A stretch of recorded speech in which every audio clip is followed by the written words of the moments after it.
বন্ধুরা, সবাই কেমন আছো? আশা করছি সবাই খুব ভালো আছো। চলো দেখে নেব তোমার পার্টনারের জীবনে কি চলছে। কিছুই তুমি জানতে পারছো না, নো কন্ট্যাক্ট সিচুয়েশনে আছো। তোমার পার্টনারের জীবনে কি চলছে চলো দেখে নেব। ফার্স্ট কার্ড হচ্ছে দ্য ডেথ। তোমার পার্টনারের জীবনে কিন্তু একটা ঝড় উঠেছে, কোনো কিছু loss, financial loss, emotional loss বা কোনো কিছু থেকে ব্যর্থতা তাকে ঘিরে ধরেছে। সে এখন একদম মনমরা হয়ে রয়েছে, ডেথ সিচুয়েশনের মধ্যে দিয়ে যাচ্ছে। বা কেউ না করে টাচউড, তার ফ্যামিলিতে কারোর অবস্থা খুব খারাপ বা সে মৃত্যুর সম্মুখীন হতে পারে।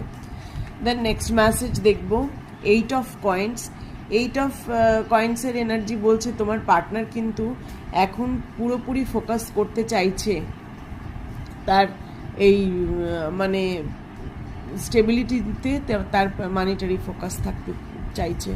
সে কিন্তু পুরোপুরিভাবে চাইছে, কারণ কি এখন তো তার ফিনান্সিয়াল লস হচ্ছে, সে প্রচণ্ড রকমভাবে ভেঙে পড়ছে। আর তার লাইফে কি চলছে, প্রিন্সেস অফ ওয়ান্ডস। সে কিন্তু তোমাকে দেখছে যে তুমি খুব ভালো আছো। ও আমার লাইফে ও আসলে, মানে তুমি যদি ওনার লাইফে যাও তাহলে হয়তো এতটা ভালো থাকবে না, এরকম ভাবছে আর কি।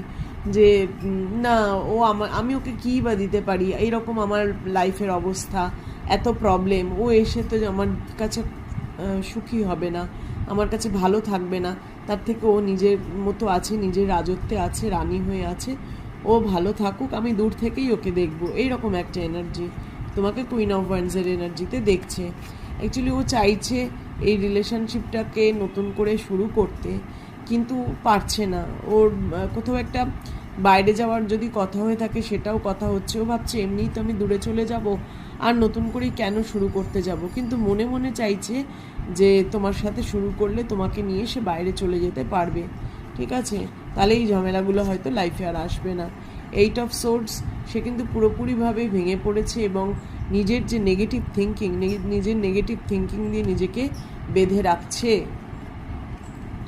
নাইট অফ সোর্স, তোমার কাছে আসার জন্য মারাত্মক ক্রেভিং হয়, মাঝে মাঝে মনে হয় ছুটতে চলে আসি তোমার কাছে, এবং তোমার কাছে হয়তো আসবেও খুব শিগগিরই, এবং তোমাকে তার প্রবলেমের কথাগুলো বলবে।